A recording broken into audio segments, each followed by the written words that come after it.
Eh bien bonjour à tous les amis, supporters, supportrices du Paris Saint-Germain. Bienvenue à vous dans cette magnifique petite campagne. Là je suis en direct de la belle famille, dans la Cambrousse, dans la campagne. Rien de tel que la campagne pour se ressourcer. hein.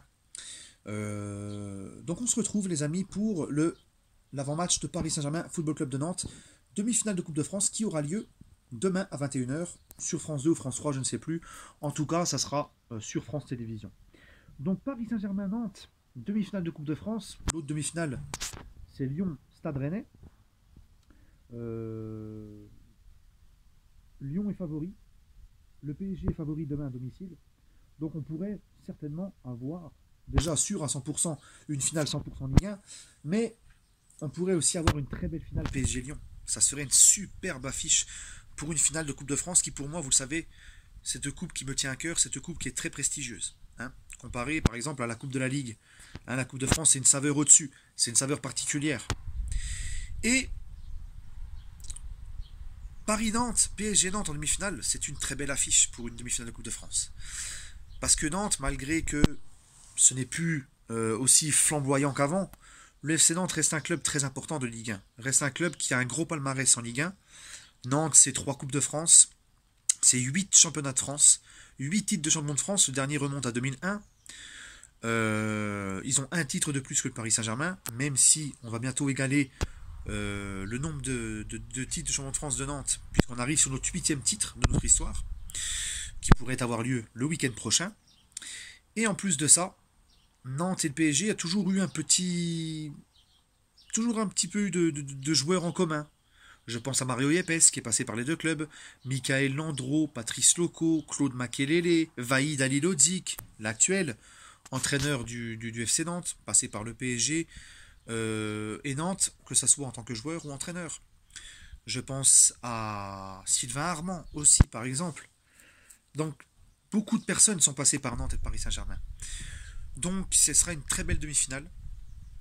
Ça sera un goût particulier.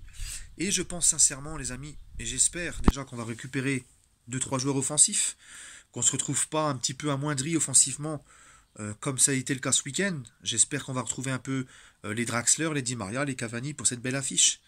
Parce qu'il faut aller au bout de cette Coupe de France. Là, il faut vraiment aller au bout. On a une finale à la clé, contre peut-être Lyon. Une très belle finale à la clé, dans une fin de saison qui commence à être un peu sans saveur, parce que le suspense se finit, donc cette Coupe de France, ça reste un peu notre dernière graine de suspense en fait, parce que le championnat c'est déjà joué. Donc, Nantes, je pense que demain ils vont pas venir faire de la configuration. Ils vont venir au parc avec de l'ambition, couteau entre les dents, donc il faudra que le Paris Saint-Germain fasse ce job également. Avant de finir cette vidéo, les amis, j'aimerais aussi avoir une petite pensée pour encore une fois les supporters de Nantes et Emiliano Sala et sa famille, pour ce joueur qui nous a quittés, qui aurait aimé jouer cette demi-finale. Et comme tout amoureux du football français, on ne peut que être toujours attristé et avoir une pensée pour Emiliano Sala, qui nous a quittés en janvier. Voilà. Pour ma part, les amis, mon petit pronostic, je pense sincèrement que le PSG va faire le job. En plus, on est au parc. Ça va être compliqué pour les Nantais. Si le PSG met les ingrédients qu'il faut au parc, ça va être compliqué. Je vois pour ma part une petite victoire parisienne sur le score de 3-0. Bon, petite, 3-0, voilà. Comme ça, sans manquer de respect au Football Club de Nantes. Et n'hésitez pas, vous les amis, à mettre votre pronostic en commentaire. Et voilà. Et je tiens juste aussi à ajouter que Nantes, quand je vous ai dit que c'est un club qui a marqué l'histoire du football français aussi, j'ai oublié de le dire, Nantes c'est aussi une finale de Coupe des Coupes en 80 et une demi-finale de Coupe UEFA en 96. Voilà.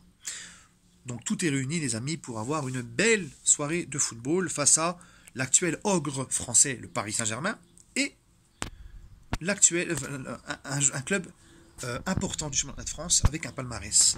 Voilà les amis et une histoire. Voilà mes amis. Sur ce, n'hésitez pas à donner votre pronostic en commentaire. Et on se retrouvera demain pour le débrief à chaud. Et allez Paris.